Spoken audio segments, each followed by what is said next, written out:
Chapter 9. The Amazing Ride. The pteranodon coasted down to the ground. He stared at Jack with his bright, alert eyes.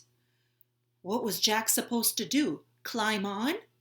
But I'm too heavy, thought Jack. Don't think. Just do it. Jack looked at the Tyrannosaurus. He was starting up the hill. His giant teeth were flashing in the sunlight. Okay, don't think. Just do it.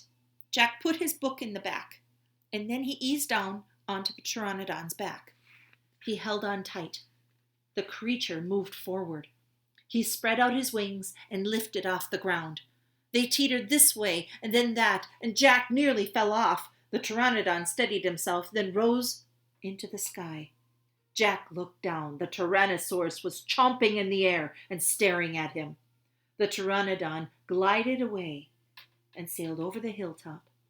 He circled over the valley, over the nests filled with the babies, over all the giant duck-billed dinosaurs, and then the pteranodon soared right over the plain, over the Triceratops, who was grazing in the high grass. It was amazing. It was a miracle. Jack felt like a bird, as light as a feather. The wind was rushing through his hair. The air smelled sweet and fresh. He whooped and he laughed. Jack couldn't believe it. He was riding on the back of an ancient flying reptile. The pteranodon sailed over the stream and over the ferns and over the bushes, and then he carried Jack down to the base of the oak tree. When they came to a stop, Jack slid off the creature's back. They landed on the ground. Then the pteranodon took off again and glided into the sky.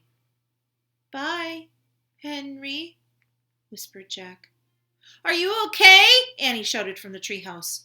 Jack pushed his glasses into place.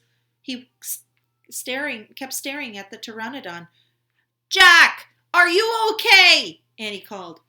Jack looked up at Annie. He smiled. "Thanks for saving my life," he said. "That was really fun." "Climb up," said Annie. Jack tried to stand. His legs were wobbly. He felt a bit dizzy. "Hurry!" shouted Annie. "He's coming!" Jack looked around. The Tyrannosaurus was heading straight toward him. Jack bolted up the ladder. He grabbed the sides and started up. "Hurry! Hurry!" screamed Annie. Jack scrambled to the treehouse. "He's coming towards the tree!" Annie cried. Suddenly, something slammed against the oak tree. The treehouse shook like a leaf. Jack and Annie tumbled into the books. "Make a wish!" cried Annie. "We need a book! The one with the picture of Frog Creek," said Jack. "Where is it?" He pushed some books aside. He had to find that book about Pennsylvania. There it was. He grabbed it and tore through it, looking for the photograph of Frog Creek woods. He found it. Jack pointed to the picture. "I wish we could go home," he shouted. The wind began to moan, softly at first. "Hurry!" Jack yelled. The wind picked up. It was whistling now. The trees started to spin. It spun faster and faster. Jack closed his eyes. He held on tightly to Annie. And then everything was still. Absolutely still.